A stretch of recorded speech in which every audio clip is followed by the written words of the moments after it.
You are Italian and Argentinian descent, right? Yes. And then your mother is black and Native American, so Yeah. you're the whole world. I'm United Nations, We baby. are the world. We are the world right here.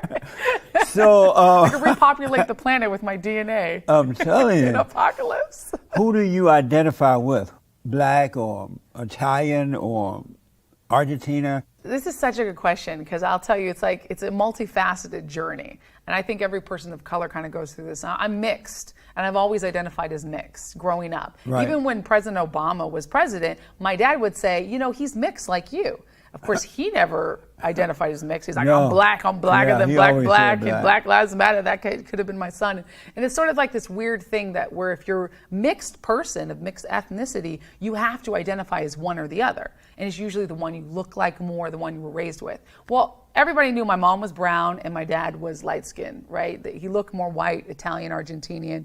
And I was like, that's my dad and my mom. Right. I'm who I am. Yeah. I would draw myself. I have the gold crayon. I put brown and yellow. I'm gold. My dad's more pink and my mom's more brown. It doesn't matter what the ethnicity is.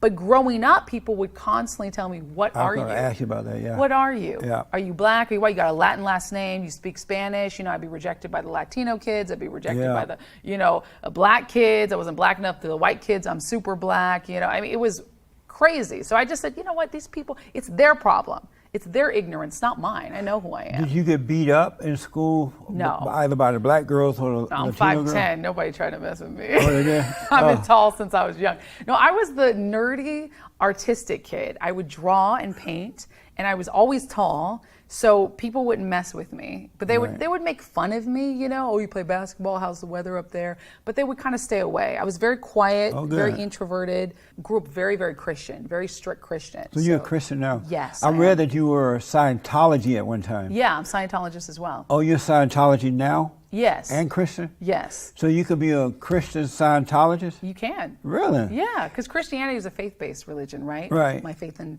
trust is in Jesus Christ, Right. and God, and going to heaven after I die. Scientology is a workable philosophy. So you study, communication courses and different things like that. Because I read, in preparing for this interview, I read that you were a Scientology and that they helped you to overcome a lot of your insecurities. Yes. And how did they help you do that? Well, it helped me find that I have to take responsibility for my life. And I used to drink, I used to do drugs, I used to be living in this Hollywood scene. My parents passed away when I was very young, they both are gone, and having my stability kind of ripped away from me, Yeah. and wanting to also rebel against being a preacher's kid. My dad was a preacher. Oh, yeah, I read that. Yeah, What is so it I like went all being the way the raised other by way. a preacher man?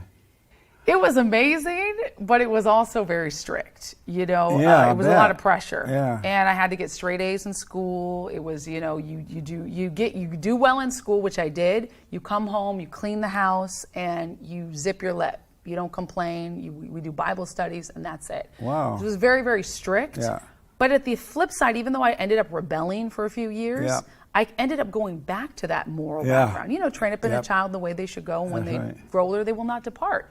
And I had to find my way. And I had to find a less strict version for me. But it was still based on those morals. So for me, growing up, taking responsibility for my life, realizing communication and saying I'm sorry and being humble and being educated, that's the journey I've been on. And that's what Scientology Everyone's- helped you to overcome? It helped me on that journey, absolutely. Have you met Tom Cruise or any of those guys over there? I haven't. I wish I knew Tom Cruise. I mean, I've seen him, but he's a huge movie star. Do you go to the one in Hollywood? Yes, Liberty Oh. Center here in Hollywood. Oh, yeah. Yeah. Amazing. Yeah. And so, have you heard that song, The Only Girl Who Can Ever Please Me Was the Daughter of a Preacher Man? Yes. You heard that song? I have. The only one who could Yeah. ever please me Was the was son the of son a- of a preacher man. That's Yes, right. he was. Yeah. What's- Dusty Springfield, I think. I think so. Yeah, such a It's good older song. than dirt now. But, so I don't understand the difference between being a Scientologist and a Christian. What's the difference? Well, the difference is that, Christianity, we know what Christianity is. Right, we know. And, faith and trust in Jesus Christ. Right. God is the Father. When you die, you go to heaven. Scientology is a philosophy. You learn about how this world works. Like, people, are they lying to you? You can tell if they're going to, backstab you. You learn different ways to tell somebody's behavior based on the way they speak. So speaking patterns, and you learn to, deal with your finances. You learn to take responsibility and learn to really, communication was the biggest thing. Being a performer. It's like going to school.